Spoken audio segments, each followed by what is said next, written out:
ئازیزان سڵاوتان لەبێ ئەم کاتتان باش ڕۆژی هێنیە سەرنجمان لەسەر کۆمەڵێک بابەتی گرنگ دەبێت لە گەشتی کاتژمێر 12 حتمما گرژی و ئاڵۆسەکانی نێوان ئیسرائیل و ئێران بەردەوامیانێ بە بەردەوامی ئیسرائیل هێرش دەکاتە سەر ئێران و ئێرانیش وەڵامی دەداتەوە و لە بەرامبەرشدا ئەم بابەتە بەم شێوازە تا ئێستا بەردەوامی هەیە و میوانمان دەبێت لەسەر ئەم بابەتە بردی باس لە دوایین پێشهاتەکانەکەین لە بەرەوەی تر ئەم لە هەفتەی پێشوە لە جمعی پێشۆ بەردەوامی ئەم هێرش و بردومان و وەڵامکاری نێوان ئەم دوو وڵاتە بەردەوامی هەیە قسە و لێدوانی جیاوازەیە لەسەر ئاستی ناوخۆی هەردوو وڵاتەکە و ڕۆژهەڵاتی ناوەڕاست و لەسەر ئاستی جیهانیش واتە ئێستا و ئەم کاتی ئێمە قسەی تدا دەکەین هەموو چاوەکان لەسەر هەڵوێستەکانی ئەمریکا دێتە ناو جەنگەکەەوە یاخودنا هیچ هاوکاریەکەیە ئەو وڵاتانی کە هاوپەیمانەوە خۆیان بەدەستی ئێران دەزان هیچ هاوکارێک پێشکەش بە ئێران دەکەن هەرچەنەمە لە کاتێکدا دوێنێ پوتن خۆی باسیەوەی کرد سەرۆکی ڕۆسیا باسی کروتی هەتا ئەم کاتە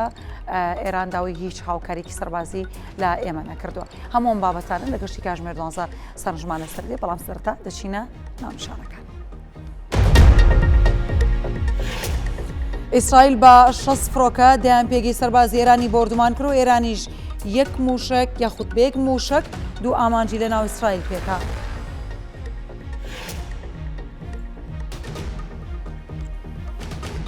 وەزارەتی دەرەوەی ئێران دەڵێت هیچ پەیوەندی کە ڕاستەوخۆیان لەگەڵ ئەمریکانیە تا هێرشی ئیسرائیل بەردەوام بێت دانوستان ناکەن.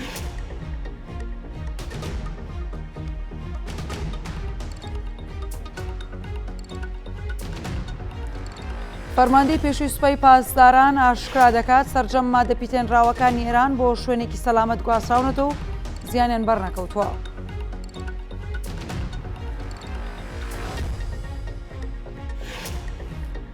ئەمریکا فڕۆکێکی جەنگی لە جۆری ئیچوارB بەرەو ڕۆژهەڵاتی ناوەڕاست جوڵە پێکردووە کە بە فڕۆکێکی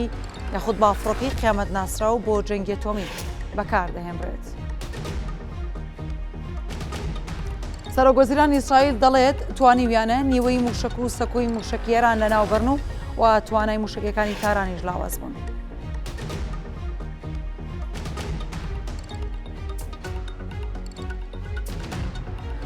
هێرشە موشکەکانی ئێران تا ئێستا 580 ملیۆن دۆلار زیانی بە ئیسرائیل گیاند و ئەگەر بەردەوامیش بێت دەگاتە 28 ملیارد دۆلار.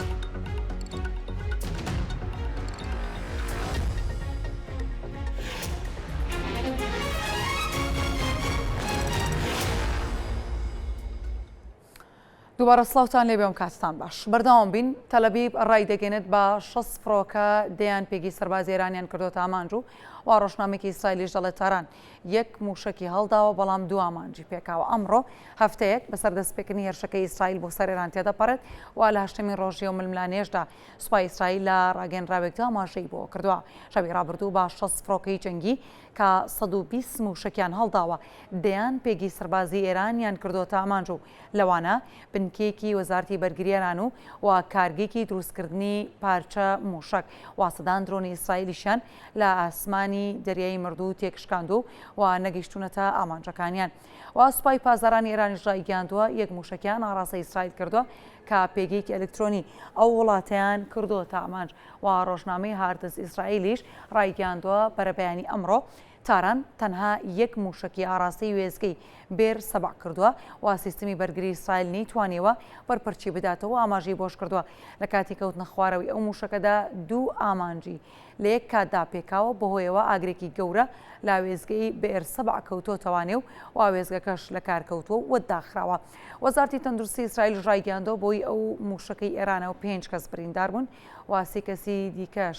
بارودۆخی دەرونیان تێکچووە و سەرچاوەیەکیش لە حکوومەتەکەی ناتانیاهۆ ڕایگەاندووە ئەو موشکە یاخود ئەو موشکە نوێی ئێران دوودڵی لای ئیسرائیلەکان دروست کردووە چکە گومان دەکرێت ئەو موشکە چەندین بۆمبی هێشووی لە خۆ بگرێت و لە کاتی گەیشتنیان لە یەک کاتە چەندین ئامانج پێکێت.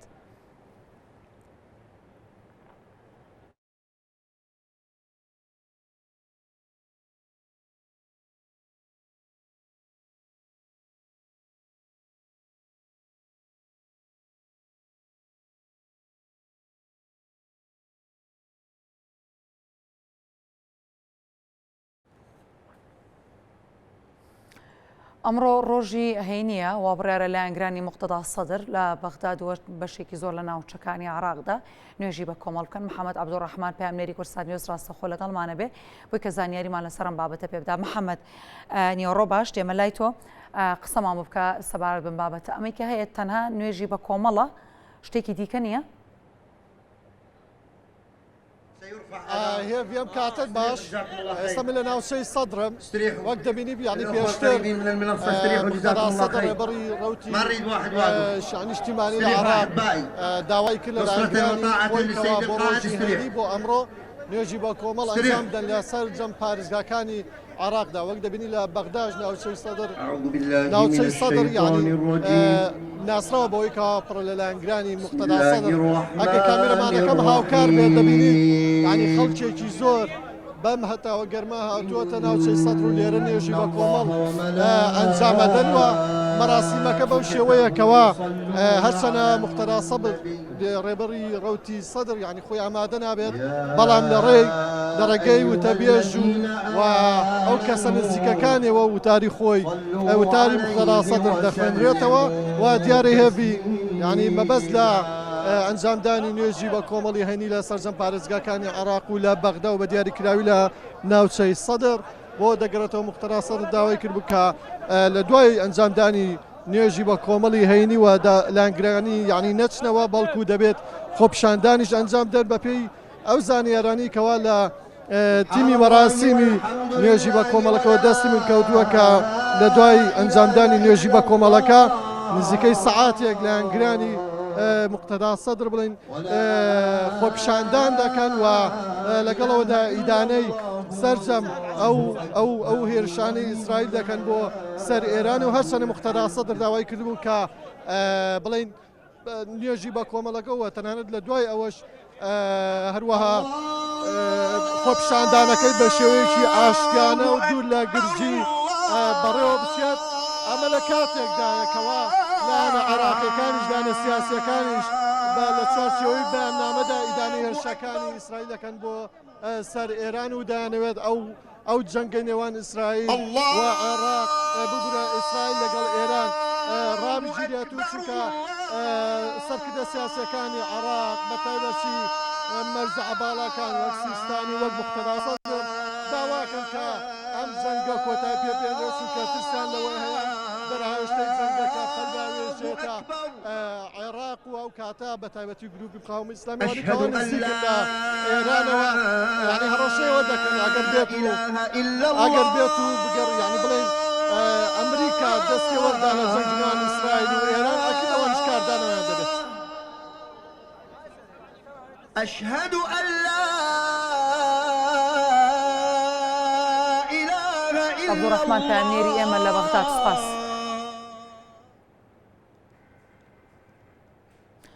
بەردەوام بین وەزیری دەرەوەی ئێران دەڵێت تا ئەو کاتەی هێرشەکانی ئیسرائیل بەردەوام دەبن دانوستان لەگەڵ هیچ وڵات و لایەنێکدا ناکەن. عەباس عەراقچی وەزیری دەرەوەی ئێران ڕایگەیاندووە تا ئەو کاتەی هێرشەکانی ئیسرائیل بۆ سەر ئێران بەردەوام بن تاران ناچێتە ژێرباری دانوستانە و لەگەڵ هیچ لایەن و وڵاتێک گوتیشی ئێستا ئێران ئامادە نییە دانوستان بکات و توانە بەرگریەکانی ئێرانیش دژی ئیسرائیل تەنها بەشێکی کەمی بەکار هاتووە. و ئیسماعیل بەقایی وتەبێژی وەزارەتی دەرەوەی ئێرانیش ڕایگەیاندووە هیچ پەیوەندیەکی ڕاستەوخۆ لە نێوان عەباس عەراقچی وەزیری دەرەوەی ئێران و ستیڤ ویتکۆف نوێنەری تایبەتی سەرۆکی ئەمریکا بۆ ڕۆژهەڵاتی ناوەڕاستانیە وتیشی پێشتر وتویانە تا هێرشەکانی ئیسرائیل بەردەوام بن ئامادەی هیچ دانوستانێک نابن.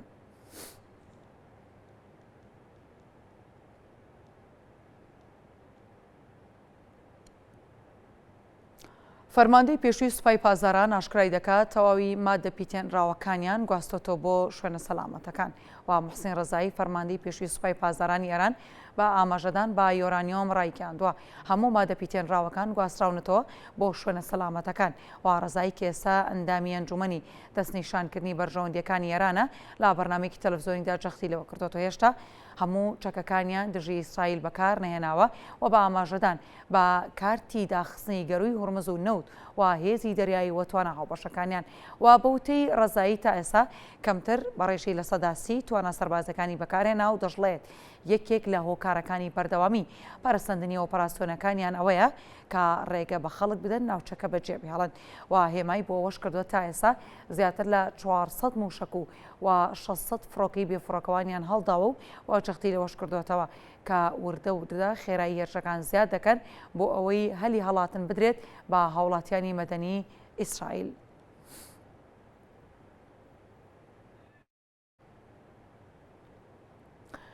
مەجید خادمی با سەرۆکی نوێی هەواڵگری سوپای پازاران دەستنیشان کراوە. محەممەد پاکپور فەرماندەی سوپای پازارانی ئێران ڕایگەاندووە مەجید خادمی با سەرۆکی نوێی هەواڵگری سوپاکە دەستنیشان کراوە کە جێکی محەممەد کازمی کا یەکشەمەی ڕابردوو بۆی هێرشی ئیسرائیلەوە کوژرا و وتیشی لا چەند ساڵی ڕابردوودا کازمی کاری بێوێنەی کردو و توانیوێتی پەرە بە هەواڵگری سوپای پازاران بدات و درنگانی شەوی ڕابردوو سوپای پازارانی ئێران لا ڕاگەنراوێکدا ئاماژەی بۆ کردووە چەند موشکێکیان ئاڕاستە ئیسرائیل کردو و چەند ئامانجێکیان لە ناو تەلەڤیب و حەیفا پێکاوە و دەشڵێت ئەو شوێنانەی هێرشیان کردوتە سەر بنکەی سەربازی و ناوەندی استراتیژی پەرەپێدانی موشک بوون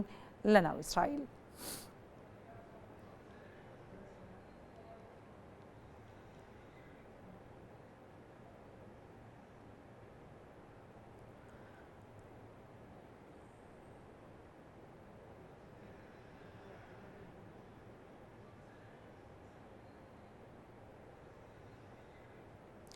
سوپای پازاران کە باڵاترین هێزی سەربازیێرانە لە جەنگی نێوان ئیسرائیل و وڵاتەدا ڕۆڵی دیاری هێوار چەندە ئەندامانی سوپای پازاران کەمترین یاخود کەمترن لە سوپای وڵات بەڵام بەهێزی سەربازی باڵادەست لە وڵاتەکەدا دادنرێتەوە چەندین ئەرکی سەربازی گەورە لە ناوخۆ و دەرەوەی ئێراندا ئەنجام دەدات.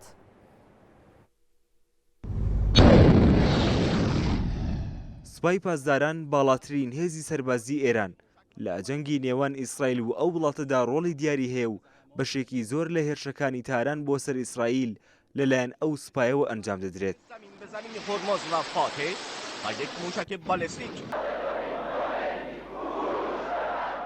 سوپای پازداران یەکێکە لە لقەکانی هێزە چەکدارەکانی ئێران کە لە دوای شۆڕشی ئیسلامی لە ساڵ 1979 بە فەرمانی ئایەتوڵڵا خومەینی دامەزراوە. دوای ڕوخانیشا دەسەڵاتی نوێی ئێران هەرزوو درکی بەوە کرد کە وڵاتەکە پێویستی بە هێزێکی گەورەیە کە پابند بێت بە ئامانجەکانی دەسەڵاتی نوێ و بەرگریکردن لە بنەماکانی شۆڕش هەر بۆیە سوپای پازاران دامەزرێنرا. بەپێی دەستوری ئێران لە کاتێکدا سوپای کۆماری ئیسلامی بەرگری لە سنوورەکانی ئێران دەکات و سیستمی ناوخۆی وڵاتەکە دەپارێزێت، سوپای پازاران لە ئاستی ناوخۆ و نێودەوڵەتی سیستمی کۆماری ئیسلامی دەپارێزێت. لە سەرەتەی دامەزراندنیدا ڕۆڵی سوپای پازاران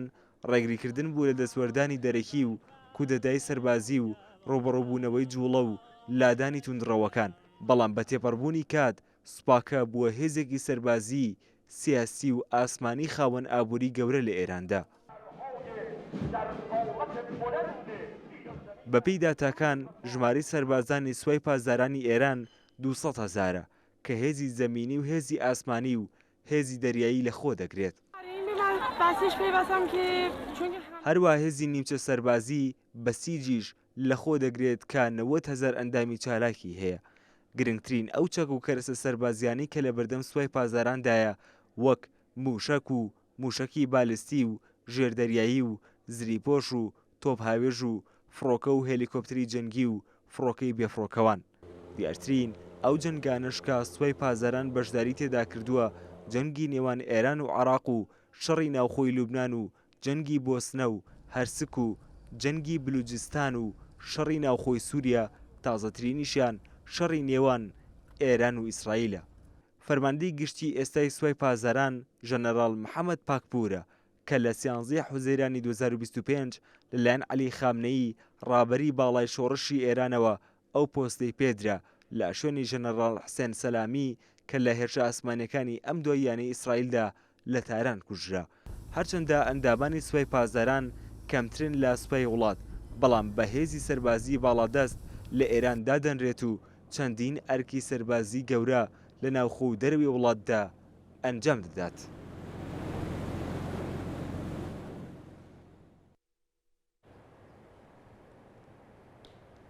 ئەمریکا فڕۆکێکی جەنگی لە جۆری E4B بەرەو ڕۆژهەڵاتی ناوەڕاست جوڵە پێکردە کە بە فڕۆکێکی تایبەت ناسراوە کە بە فڕۆکەی قیامەت ناسراوە و پێکی فڵات ڕادار بڵاوی کردوتەوانێ ئەمریکا فڕۆکەی جەنگی E4B کە بە فڕۆکەی قیامەت ناسراوە بەرەو ڕۆژهەڵاتی ناوەڕاست جوڵە پێکردەوە ئاماژەی بۆش کردەوە فڕۆکەکە بۆ جەنگی ئەتۆمی بەکاردێنرێت و سەرۆک و وەزیری بەرگری ئەمریکاش دەپارێزە دەرچەندە تا ئێستا ترەمپ بڕیاری هێرشکردنە سەر ئێرانی نەداوە و ڕاشیگەاندووە فڕۆکەکە گەشتێکی درێژخانی ئەنجامدا و لە چەند شوێنێکەوە بۆ پایتەختی ئەمریکا و دواتر چۆتەوە چەند ویلایەتێکی دیکە و پێدەچێت جوڵەی فڕۆکەکە پەیوەندی بە چەند ڕێکاریکی ئەمنی و خۆپارێزیەوە هەبێت بەهۆی شەڕی ئێران و ئیسرائیلەوە.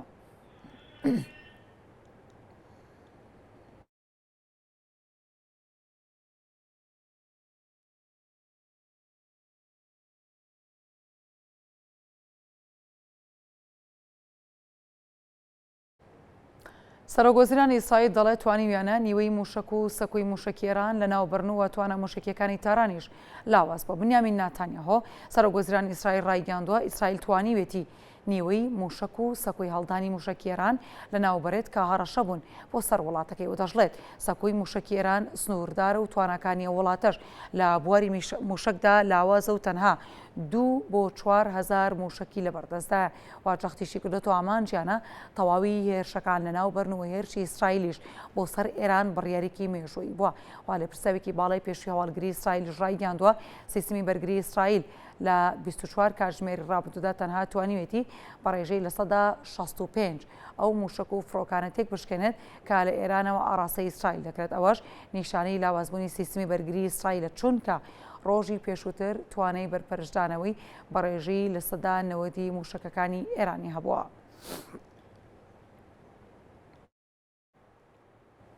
هێرشە موشکەکانی ئێران تا ئێستا زیاتر لە 580 ملیۆن دلار زیانی بە ئیسرائیل گەیاندووە ئەگەر بەردەوام بیش بێت دەگاتە 28 ملیار دلار. ڕۆژنامەی ئالکەیس کە تایبەتە بە بواری ئابووری لە ئیسرائیل لە راپۆرتێک داماژەی بۆدا بۆی هێرشە موشکەکانی ئێران تا ئێستا زیاتر لە 1500 شوقە و باڵەخانە لە ئیسرائیل زیانیان بەرکەوتو و ئەو شەڕی ئیسرائیلیش لە دژی ئێران هەڵی گیرساندووە زیانێکی ئابووری یەکجار گەورە لە ئیسرائیل دەدات کە تا ئێستا زیانەکان نەگەیشتوتە یاخۆ زیانەکان گەیشتونەتە 580 ملیۆن دلار و ڕاشیگەیاندوو ئەگەر هێرشەکانی ئێران بەو شێوەی ئێستا بەردەوام بێت زیانە ئابووریەکانی ئیسرائیل دەگاتە 28 ملیار دلار. ڕۆژنامەی یاخود ڕۆژنامەی ئیسرائیلەکە دەڵێت تێچووی تەنها قۆناغی یەکەمی هێرشەکانی ئیسرائیل بۆ سەر ئێران بە 3 ملیار دلار مەزەندە دەکرێت لە کاتێکدا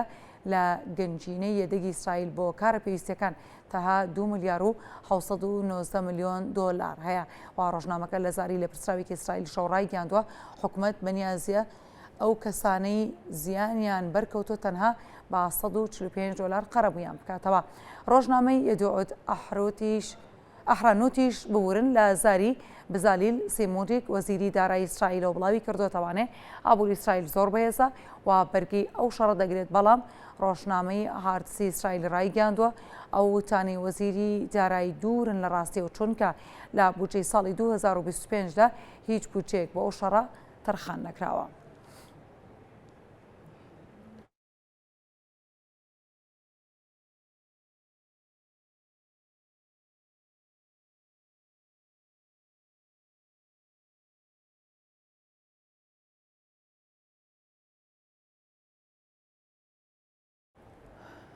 گرژی ئاڵۆزیەکان یاخود جەنگی ڕاستەخۆی نێوان ئیسرائیل و ئێران پێدەنێتە 8 ڕۆژەوەتە ماوەی 8 ڕۆژە بە بەردەوامی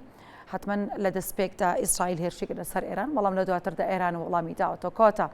هەردوو لە بەردەوام من لە وەڵامدانەوەی یەک وەڵامدانەوەی هەموو ئەو هێرشانی کە دەکرێتە سەر یەکتر و تەنانەت وەڵامی لێدوانەکانیش لە ڕێگەی میدیاکانیانەوە دەدەنەوەنەوە سەرکردە باڵەکانی هەردوو وڵات بەردەوامن لەوەی کە لێدوانی توندیان هەبێ بەرامبەر بە یەک. ئەمە زیاتر لەسەرم بابەتەوە سین بزانین دوایین پێشهاتەکان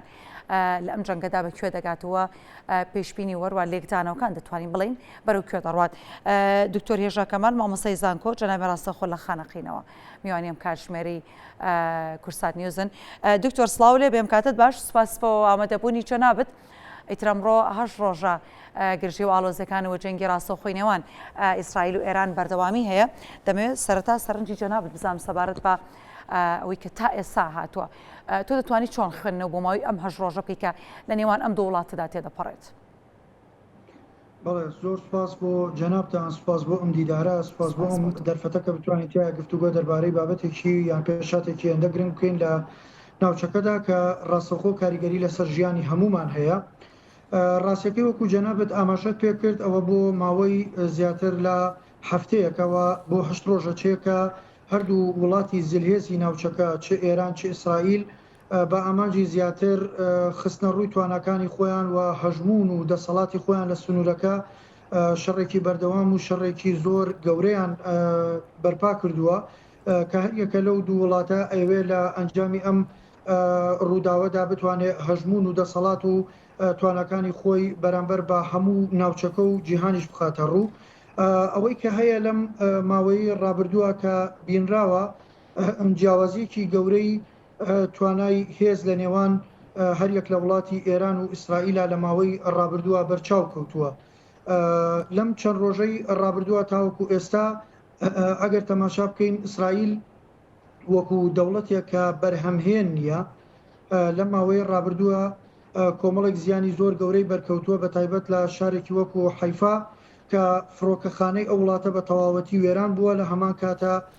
بەندەری حیفا کە با بڵێن شریانێکی ڕئیسی ئەو وڵاتەدا ئەنرێ لە ناوچووە و ناتوانرێ لەوێەوە هاوکاریەکان یاخود ئەو داوا و داخوازیانی ناوخۆی وڵاتەکەیە پێی بگا لە هەمان کاتە زیانێکی گەورە بەر پاڵاوگەی نەوتی ئەو وڵاتە کەوتووە کە ئەکرێ بڵین بڕبڕی پشتی ئابووری وڵاتەکەیە. ئەمە خۆی لە خۆی داوا ئەکا کە ئیسرائیل بچێتە ناو جەنگێکەوە کە ئەنجامەکەی بە جۆرێک بێ ڕەنگە خۆشی بۆ هەندێک لە ئەگەرەکان ئامادە نەکردبێ یاخود بە جۆرێک لە جۆرەکان پێویستی بە هاوکاریکی گەورەی وڵاتانی زلهێزی دیکە هەبێ بە تایبەتی ئەمریکا. چکە ڕاستیەکەی وڵاتێکی وەکو ئیسرائیل خەڵکەکەی بە تەواوەتی بە شێوەیەکی ئەوروپیانە ئەژین، واتە خەڵکی ئەو وڵاتە خەڵکێکی ئەوروپین بەرگەگرتنیان بۆ شەڕ و بەرگەگرتنیان بۆ ئەو گرفتانەی کە ڕوبەڕوویان بۆتەوە لە ماوەیەدا ڕەنگە زۆر نەخایەنێ خەڵکەکەی جیاواز لە خەڵکی ئێران ئامادەی ئەم گرژی و ئالۆزی و ئەم موشکبارانە بەردەوامە نەبن لەبەرەوەی موشکبارانی بەردەوامی وڵاتەکە خۆی لە خۆیدا زیانێکی زۆر گەورە بە هەموو جونگە جیاوازەکانی وڵاتەکە ئەگەینێ لە بیرمان نەچێ ئیسرائیل خۆی وڵاتێکی زۆر بچووکە یعنی وەکەوەی کە باسەکرێ 22,000 کیلۆمەتری چوارگۆشەیە کە ڕەنگە بەرامبەر بە ئێران بەقەدەر یەک پارێزگای ئێران نەبێ ئەگەر بە بەردەوامی ئەم موشکبارانە بۆ شێوەیە لەسەر وڵاتەکە بەردەوام بێ ڕەنگە کار بگاتە ئەو ڕادەی کە خۆپشاندانی ناوخۆیی یاخود هەندێک کاردانەوەی گەورەی ناوخۆیشی بە دوای خۆیدا بێنێ کە ئەمە ڕاستەوخۆوە ئەکا بە بەردەوامی ئێمە بڵێ دکتۆر ئەوەی کە ئێستا زۆر چاوی لەسرە بابەتنی هاتە ناوی ئەمریکایە بۆ ناو ئەم جەنگە ئایا خۆی ڕاستەوخۆ دێتە ناو جەنگەکەوە یانەوەتای کە بەڕاستی هاوکاری سەربازی پێشکەش بە ئیسرائیل دەکات بۆی بتوانێت بەردەوام بێت لە جەنگەکە ئێستا کام ئەگەرە ئەمریکا خۆی دێتە ناوە یانەوەی کە دەتوانین وەلێکی بدەینەوە بە جۆرێک لە جۆرەکان هاوکاری ئیسرائیل دەکات ئەمە لە قسەکەی خۆتەوە هێنام کە باسێواکەڵی تر ڕەنگە ئیسرائیل پێویستی بە هاوکاری بێ بە دیاریکراویش ئەمریکا. بەڵێ دیارە سێ سیناریۆی ڕاستەوخۆ هەیە بۆ ئەم بابەتە کە پەیوەستە بە پەیوەندی نێوان ئیسرائیل و ئەمریکاوە لە ڕاستیە ئەگەری یەکەمیان بریتە لە ئەگەری بەشداریکردنی ڕاستەوخۆی ئەمریکا ئەمە ئەگەر بێت وەم ئەگەرە لە بەرچاو بگرین ئەوە ڕاستەوخۆوە ئەکا کە ئەمریکا بچێتە ناو جەنگەکەەوە و ئەم جەنگە پێ بنێتە قۆناغێکی زۆر گەورەتر و ئەکرێ بڵین زۆر مەترسیدارتر بەڕادەیە کە ڕەنگە هەموو ناوچەکە یاخود هەموو جیهانیش بەخۆیەوە سەرقاڵ بکە ئەمە ئەگەری یەکەمەکە ئەمریکا خۆی ڕاستەوخۆ بەشداری شەڕەکە بکەوە بەردەوام ئێرانیش هەڕەشە لە ئەمریکا ئەکا لە بەرامبەر ئەم بەشداریکردنەی گەورەترین هەڕەشەشی بریتە لەوەی کە هەموو پێگە ئەمریکیەکان و هەموو ئەو دەسەڵاتانەی ئەمریکا لە سنوورەکە یاخود ئەو بەژەوەندیانەی ئەمریکا لە سنوورەکەیەتی بخەتە ژێر مەترسیەوە دەستی گەوریان لێ بوەشێنە چ لە عێراق و چ لە ناوچەکانی کەنداو ئەگەری دووەمیان بریتە لەوەی کە ئەمریکا ئامادەکاری بکە بۆ ئەوەی دەست لە ناوەندە ئەتۆمیەکانی ئێران بۆشێنێواتە بە جۆرێکی تر نەک ئەوەی کە ڕاستەوخۆ فڕۆکە و هێزی دەریایی و هێزی وشکانی و ئەمانەی ئەمریکا بەشداری بکە بەڵکو لە ڕێگەی ئەو فڕۆکانەوە بەشداری بکە کە بتوانن دەست لە ناوەندە ئەتۆمیەکان بە تایبەتی نەتەنز و فۆردۆ بۆشێنن کە ئەمەشیان بە جۆرێکی تر جەنگەکە بەڕاستیە باتە قۆناغێکی تر بیرمەندانی بواری سیاست پێیان وایە کە ڕەنگە ئەگەری سێمی شەبێ ئەگەری سێمەوەیە کە ئەم کار و گفتوگۆیانەی ئەمریکا بە ئامانجێکە کە ئێران بترسێنێ بە جۆرە لە جۆرەکان بچێتە ژێرباری گفتوگۆکردنەوە واتە بتوانێت گفتوگۆ بکە هەنگاوێک بنێ بۆ ئەوەی کە کەمێک تەنازولاتی هەبێ بەرامبەر بە چەلەکی ئەتۆمیەکانی و لە ئەنجامی ئەم دانیشتانەیە هەنگاو بە هەنگاوکار بۆ ئەوە بکرێکە بتوانێت چارەسەرێکی تا ڕادێک ئاشتیانە بۆ کارەکە بدۆزرێتەوە هەر ئیمڕۆ ئەوەمان لەبیر نەچێ خودی ترامپ لە هەمان کاتە کۆشکی کرملین لە هەمان کاتە ئەڵمانیا هەرسێکیان باس لەواکەن کە ئەڵێن هێشتا دەرفەتی گفتوگۆ ماوە هێشتا کات بۆ ئەو ماوە ئێمە دانوستان باشە دکتۆر تازەترین قسەی وەزارەتی دەرەوەی ئێرانەوەی ئەڵێ ئێمە ناچینە ژێرباری هیچ گفتوگۆوە ناچینە سەرمێزی گفتوگۆ هەتا ئەو کاتی هێرشەکانی ئیسرائیل بۆ سەر وڵاتەکەمان بەردەوامی هەبێت کەواتە ئەم دەرفەتی دانوستان و گفتوگۆی لەکوێ دەبێ خۆ ئێران بۆ ئەمریکا ئیسرائیل ئاگادار بکاتە لە وەستاندنی هێرشەکان ئەنجا لە دواتردا بە پێی قسەی ئێران باسەکەم ئەنجا لە دواتردا ئێران بچێتە سەر مێزی گفتوگۆکانە بۆی دانوستان بکات لەگەڵ ئەمریکا لەمەشیانە ئەکرێت و خوێندنەوە هەبێ خوێندنەوەی یەکەمیان ئەوەیە کە باس لەوە بکرێ کە ئێران ئێوێ بەما کات بەدەست بێنێ بەلایەنی کەمەوە هیچ نەبێ کەمێکی تر دانوستانەکان درێژە بکێشێەوە یان ماوەکە درێژە بکێشە بۆی بتوانێت لە دانوستانەکانە سەرکەوتن بەدەست بێنێ ئەگەرێکی تریش کە لە ڕاستیە باس لە گۆڕانکاری لە نظامە کراوە لە ئێرانە واتە ڕوخانی ڕژێم و هاتنی ڕژێمێکی نوێ و دەسەڵاتێکی نوێ و ئەو سینناریوانەی کە باسەکرێ لەمەیە لەمەشیانە ئێران ئەمە بە مەترسیەکی زۆر گەورە بۆ خۆیزانێت چکۆ بەڕاستی ئێران ئێستا باس لەوە ئەکا یاخود با بڵێن پێشاتەکان وە پیشان دەدەن کە ئەو شەڕی کەرامەتی خۆیەکە ئەو ئێوێ بڵێ من ئەم جەنگە جەنگی یەکلاکەرەوەیە بۆ من هەروەک پێشتریش بەرپرسانی باڵای ئەو وڵاتە باسییان لەوە کردووە کە ئەگەر ئێمە ئەم جەنگە بەرینەوە بۆ 50 ساڵی تر زمانی سیاست و زمانی ئەمنیەتی ئێرانمان کردووە ینی ئەوان قەناعەتیان وایە کە نەشنە گفتوگۆکانەوە وا بکەن ئەمریکا بێنە سەر چۆک با بڵێن بەو مانایە یاخود ئیسرائیل بێنە سەر چۆک بۆی بتوانن گفتوگۆکان لە قازانجی خۆیان بشکێنەوە بەڵام من دکتۆر ئێران چۆن نتوانێت ئەمە بکات بە بەردەوامی بەم جەنگا توانێت ئەوە بکات زۆر زەحمەتە لە ڕاستیە ئاسان کەواتە کارتێکی فشاری هەبێت یاخود کارتێکی بۆ بەرگریکردن لە خۆی یا کارتێک بۆ بەردەوامیدان بەم جەنگی کە هەیە کە نەچێتە ژێرباری گفتوگۆ و دانوستانەکانەوە هەتا ئەو شوێنی ئەوەی خۆی دەوێت بەدەستیدەن لە دانوستانەکاندا یەکێک ئەزانی چۆنە یەکێک لە خاڵە زۆر گرنگەکان کە ئێران کاری لەسەرەکە توانە موشکەکانی خۆیەتی لە ڕووی سەربازیەوە و لە ڕووی ئابوووریەوە مەسەلەی گەروی هورمزە لە ڕووی سەربازیەوە هەمومان ئەزانین کە توانای سەربازی نێوان ئێران و ئیسرائیل بە تایبەتی لە ڕووی موشکیەوە هاوتانیە لە ڕووی موشکیەوە ئێران زۆر بەهێزە بەڵام لە ڕووی ئاسمانیەوە ئیسرائیل زۆر بەهێزە یعنی ئەم جیاوازیە ئەم تەفاوتە لە بینیانە هەیە ئێران ئێوێ بەتوانە موشکیەکانی خۆی بسەلمێنێ و کات بەدەستبێنێ لە هەمان کاتە هەڕەشەی گەروی هورمزەکە هەرچەنە من ڕاستی قەناعەتم وایە بە گوێرەی خوێندنەوەکان ئێران قەت هەڵەیەکی واناکە هورمزدا بخا لەبەرەوەی زەرمەنی یەکەم خۆیەتی لەبەر ئەوەی بەڵام دەتوانێت شڵەژانێک دکتۆر دروست بکات وەکو کارتێکی فشار لە ناوچەکە داوە نیە بێگومان کاتە کارتی فشار بەڵام هەر دوێنێ و پێرێ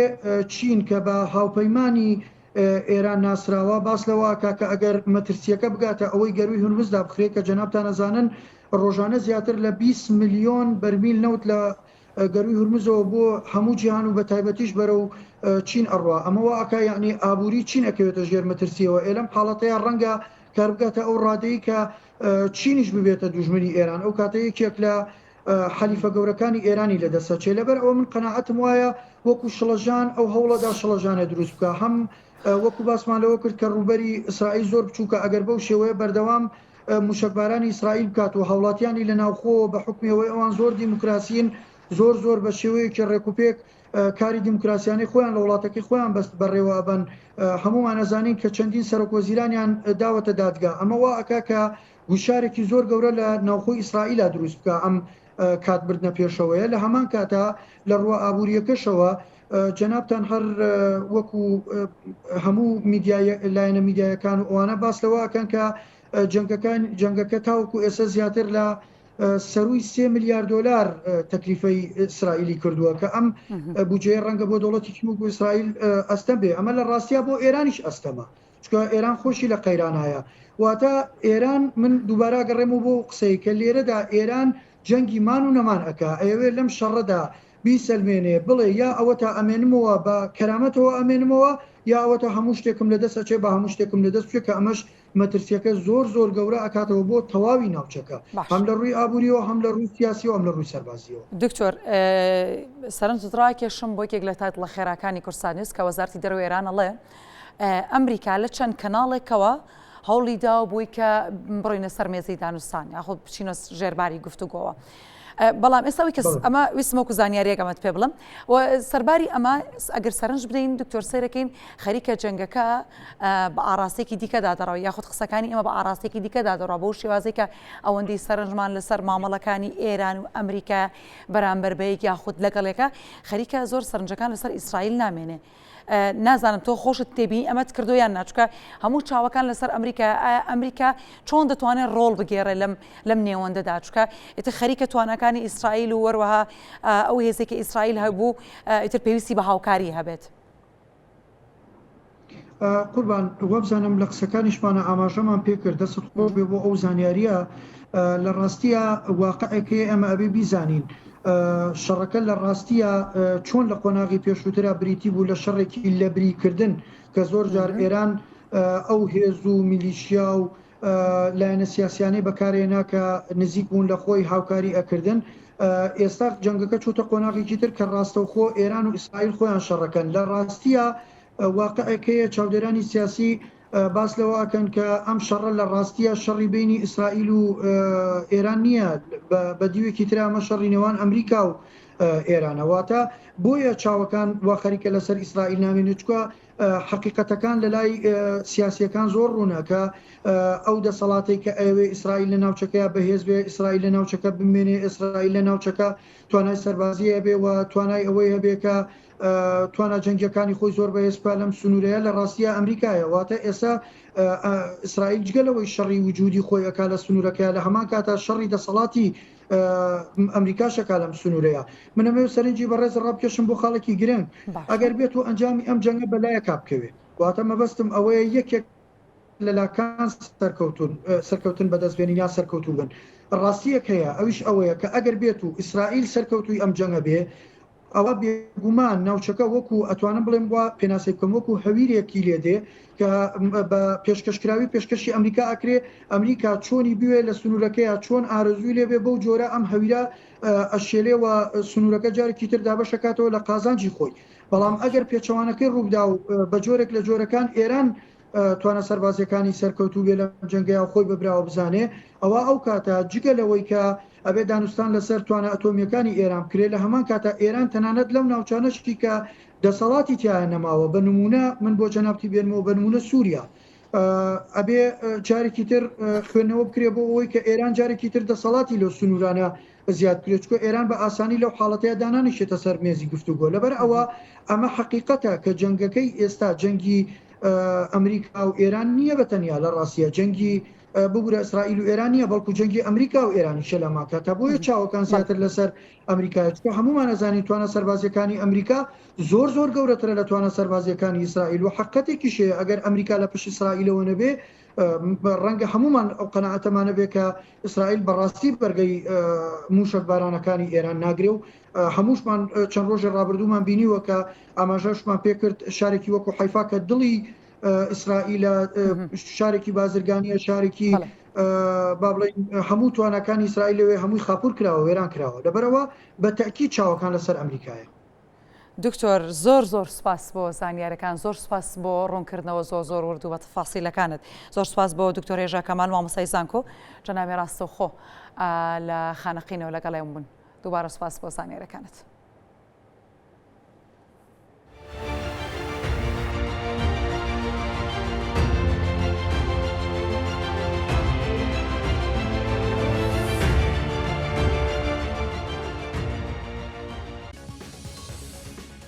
بۆ زانینی ڕاستی و دروستی زانیاریەکان مۆگەیشتن بە وردەکاری ڕووداوەکان کورسات نیوز بکە بە سەرچاوە یەکەمت لە سەرجەم پلاتفۆرمەکانی کورسات نیوزەوە بەردەوام بینەری هەواڵ و زانیاری نوێبە. کورسات نیوز زۆرترین زانیاری. کۆمپانیای مێتا نیگەرانە لە داواکەی ئێران بۆ دەستبەرداربوونی هاوڵاتیانی لە بەکارهێنانی واتسەپ و واجەختی دەکاتەوە چاودێری پەیوەندیکردن و نامەناردن و قسەکردنی هیچ کەسێک ناکەن.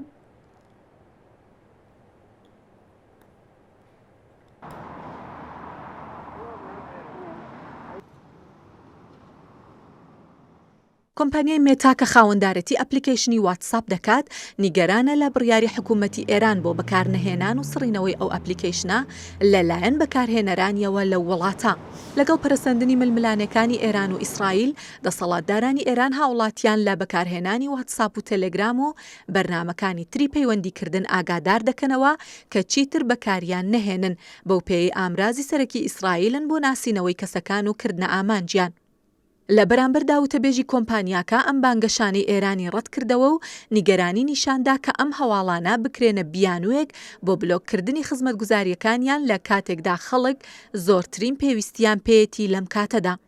دڵنیای ئەوەشیدا کە هیچ کات کۆمپانیاکە بە دوواداچوون بۆ شوێنی مانەوەی کەس ناکات و چاودێری نامەناردنیش ناکات، لەگەڵ ئەوەشدا زانیاری تایبەتیش نادەن بە هیچ حکوومەتێک.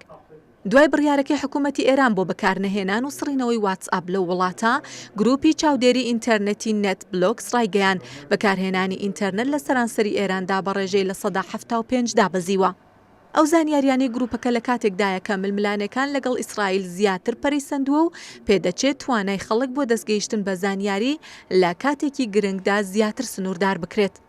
مەترسیەکەی ئێران پێشینەی هەیە چونکە پێشتر ئیسرائیل ئەپلیکیشنی واتساپی بەکارهێناوە بۆ دزەپێکردنی زانیاری. مانگی ڕابردوو کۆمپانیای NSO ئیسرائیلی بڕیاریدا 167 میلیۆن دلار قەرەبوو بداتە کۆمپانیای مێتا دوای ئەوەی لە ساڵی 2019دا 1400 کەسیان هاک کرد کە چالاکوان و ڕۆژنامەنووسیان تێدا بوو لە سەرانسەری جیهان. هاکردنەکە لە ڕێی ڤایرۆسێکەوە کرا بە ناوی پێگاسۆس کە دەتوانرێت لەسەر مۆبایلەکاندا بنرێت بۆ دەستڕاگەیشتن بە مایکرۆفۆن و کامێرا و ڕێکخستنەکانی شوێنی بەکارهێنان.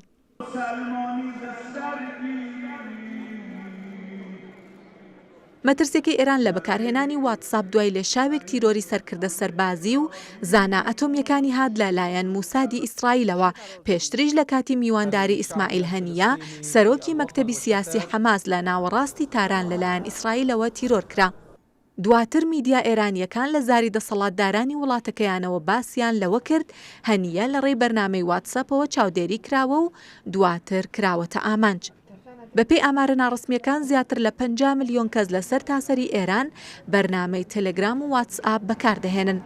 لە مانگی ئەیلولی ساڵی 2022دا دەسەڵاتدارانی ئێران هەردوو بەرنامەی واتسئاپ و ئینستاگرامیان خستە لیستی ئەپلیکیشنە قەدەغەکراوەکانەوە، ئەمەش لە دوای ناڕەزایەتیەکان لەسەر گیان لە دەستدانی ژینا ئەمینی.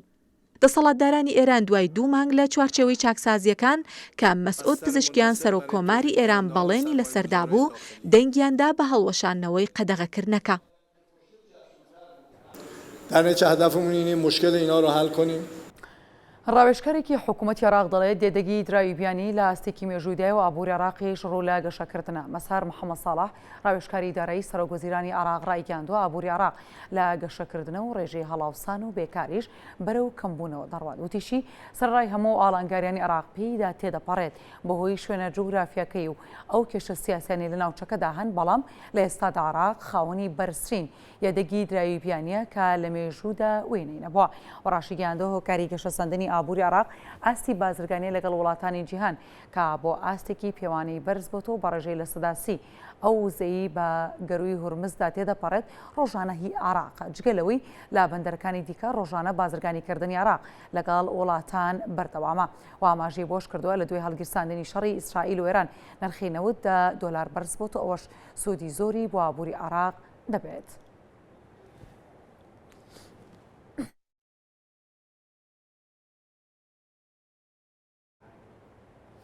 ئەمڕۆ دواوادێ بۆ تۆماری بایۆمەتری دەنگدەران و دوای کاتژمێر 3 عەسر هیچ کەسێک ناتوانێت خۆی تۆمار بکات. خالید محەممەد یاردەدەری لێپرسراوی بنکەی شۆڕیجا بۆ تۆماری بایۆمەتری دەنگدەران لە کەرکووک باکوور سادنیوسی ڕاگەاندووە لە ئەمڕۆوە دەست دەکەن بۆ وەرگرتنی فۆرمی کارمەندانی سەرسندوق و ئامادەکاریەکانی دیکە هەڵبژاردننی داهاتووی ئەنجومەنی نوێنەرانی عێراق. وتیشی ئەمڕۆ دواوادەیە بۆ تۆماری بایۆمەتری دەنگدەران و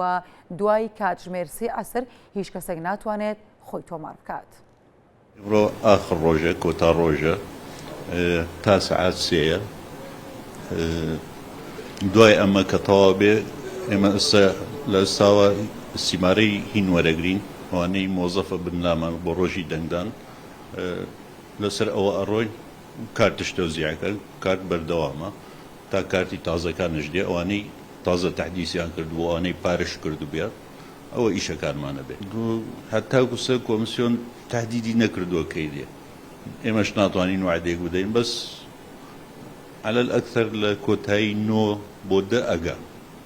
هەلو فترەیە دێت زۆر کەس ئەهاتن مڕازعیان نەکرد چاکمان نەکردەوە بۆیان نەقڵمان نەکرد لە شارەکان دیکە زۆری ئەوانەی شارەکان دیکە چەند ساڵی ئەم قانونە نەبوو نەمان ناتوانانی ئەوەی خێزاندارە یان مناڵی هەیە لە هەولێرە لە سلێمانیە لە بەغایان نەقڵێکینە پاڵ باوکو دایکی ئەو قەرارە تازەیە هات هەمویانمان هێنایە پاڵ باوکو دایکشان لە سبینەوە قەدەغەکردنی ڕاوماسی کۆتایی دێت و وەزارەتی کشتوکاڵی هەرێمیش ڕێنمایی نوێ لەسەرەوە بابەتە دەردەکات بێستون بەکرد بەڕێوەبەری سامانی ماسی لا وەزارەتی کشتوکاڵی هەرێم باکوور سادنووسی ڕاگەاندۆ ناکرێت ئەو کەسانی ڕاوماسی دەکەن لە یاسا دەربچن و لە سبینێشەوە قەدەغەکردنی ڕاوماسی کۆتایی دێت و وەزارەتی کشتوکاڵیش ڕێنمایی نوێ دەردەکات وتیشی تا ئێستا نەگەیشتوونەتە خودبژێوی لە سامانی ماسی بەڵام هەنگاوی باشنراوە. ئەوادەی قەدەغەکردنەکەی بەیانی ڕاوی ماسی ئاسایی دەبتەوە لەلایەن ئەو کەسانێک کە پیشیان ڕاوکردنی ماسی و بژێوی ژیانیان لەسەر ئەو بابەتانەیە با بڵێن ڕاوی ماسی بەردەوام ڕێوشێنی خۆی هەیە بۆ ئەوەی ئەو سەرچاوە سروشتیە لە ناو نەچیتن یەک لەوانە تۆڕی کونور دەبەوەی پەنجەماسی ڕاو نەکرێت ناو ڕووبار و بەنداوەکان هەروەها بابەتی تەقەمەنی نابێ بەکاربێ لە ڕاوکردن کە دەبێتەوە هۆی بە کۆمەڵ کوشتێن واروها بابەتی مەوادی کیمیاوی بە هەمان شێوە قەدەغەیە لە بەیانیەوەش ڕاوکردن بە مەوادی کیمیایی و هەروەها بەکارە باش قەدەغەیە لە بەرەوەی ئەو سێ چوار ڕێگەیە دەبنە هۆی کۆمەڵکوژی تەواوی زیندەوەرەکانی ئەو نەکەن هەبەس ماسی و پەنجەماسی ئەو بابەتانە لە ئێستادا نەگەیشتن ئاستی خۆبژەوی هەنگاوی باشمان ناوە قۆناغی باشمان بڕیەوە بۆ ئەو بابەتە ئێمە لە ئێستادا دوو زۆر پرۆژەمانەیە بە ڕێژەیەکی باشمانەیە نزیکەی 13,000 دۆنمێک حوزی ماسیمان هەیە لە هەرێمی کوردستان.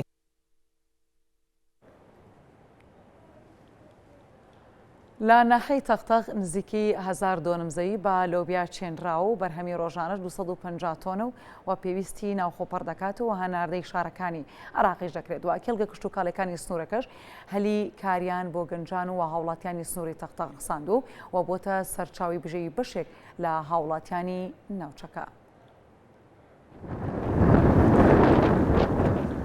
وەرزی پێگەیشتنی لۆبیایە. ئیمام عەلی جوتیارێکی سنووری قەزای تەختەقە 25 دۆنم زەوی بە لۆبیا داچاندووە. لۆبیاکە پێگەیشتووە و بەرهەمی ڕۆژانەی نزیکەی 1 تۆن دەبێت دڵخۆشە کە بە ئاسانی بۆی ساغ دەبێتەوە و بە نرخێکی باش دەیفرۆشێت. ئەم زەویە 25 دۆنم دەبێ من کردومە بە لۆبیا ئەلحەمدولیلا بەرهەمی لۆبیا زۆر باشە ئەم ساڵ هەم لە ڕووی بەرهەمەکەەوە زیادی کردووە هەم نرخەکەشی زۆر باشە. ئەم لۆبیا دەنێرێتە خوار و عێراق و شارەکانی خوار و هەم عارەبەکان دێن لێرە لێمان دەکڕن هەم لێرەوەش ئێمە بۆیان دەنێرین یعنی ئەلحەمدولیلا بەرهەمێکی باشە و دەتوانین بژێوی ژیانمان لەسەری دابینکەین و چەندین کەسیش لامان کرێکارە و ئەوانش بژێوی ژیانیان لەسەر ئەم لۆبیایە.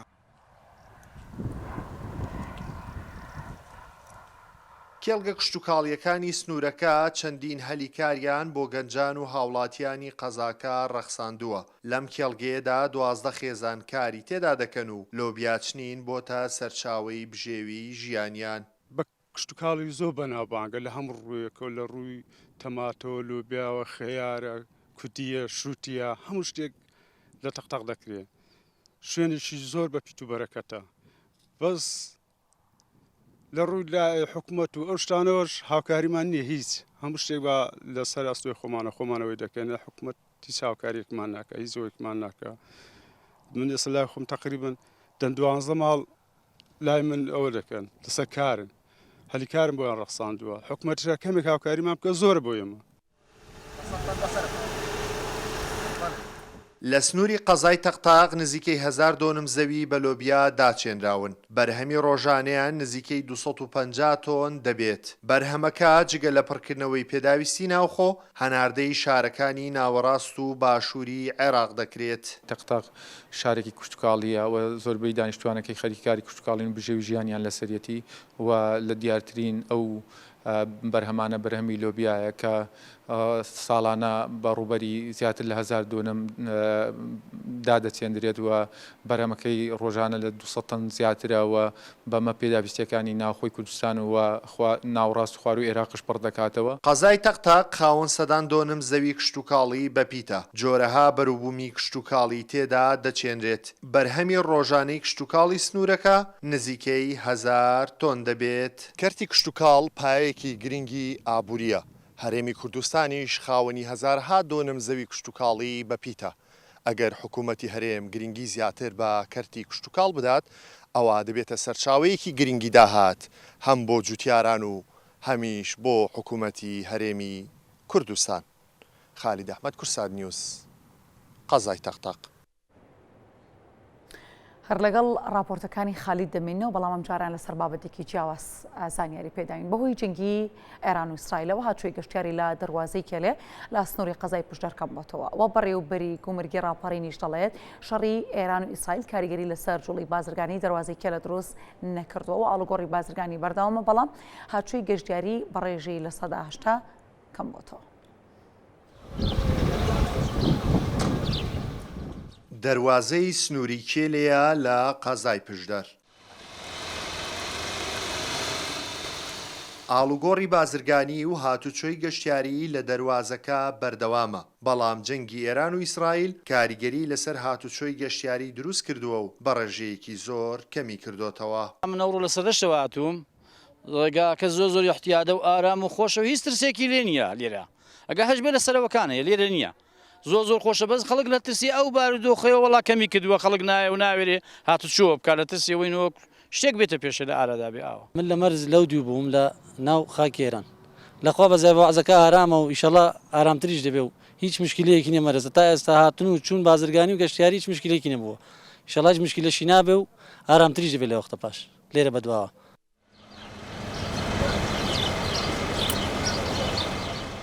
بەڕێوەبەری گومرگی راپەڕین دەڵێت جەنگی ئێران و ئیسرائیل کاریگەری لەسەر جوڵەی بازرگانی دەواازەی کێلێ نەکردووە و ئاڵوگۆڕی بازرگانی کەم نەکردوتەوە، بەڵام هاتوچۆی گەشتیاری بە ڕێژەی 180 دابەزیوە. جموزۆڵی بازرگانی لە مەرزی کێلێ لە حاڵەتی ئاسایی خۆیدایە. ڕۆژانە نزیکەی 150 بار هەڵگرمان دەچێتە خاچی ئێرانەوە بۆ گواستنەوەی کاڵاکان بۆ هەرێمی کوردستان، بەڵام ڕێژەی گەشتیار بە ڕێژەیەشی بەرچاو کەم بۆتەوە. پێچەوانەی هێڵە بازرگانیەکە دەتوانین بڵێن لە 180 کەمی کردووە ڕێژەی گەشتیار. ڕۆژانە نزیکەی 150 ئۆتۆمبیلی بار هەڵگر کاڵا و شمەک و خواردەمەنی لە کۆماری ئیسلامی ئێرانەوە بۆ هەرێمی کوردستان دەگوازنەوە و نزیکەی 500 گەشتیاریش لە ڕێگەی دەواازەی سنووری کێلێەوە هاتوچۆ دەکەن. پێش دەستپێکردنی جەنگی ئێران و ئیسرائیل ڕۆژانە بە سەدان گەشتیار لەم دەواازەیەوە هاتوچۆیان دەکرد، بەڵام لە دوای دەستپێکردنی جەنگەکەوە هاتوچۆی گەشتیاری بە ڕێژەیەکی زۆر کەمی کردووە و لەبەر دۆخی ئەمنی گەشتیاران بەکەمی هاتوچۆ دەکەن لە نێوان ڕۆژهەڵات و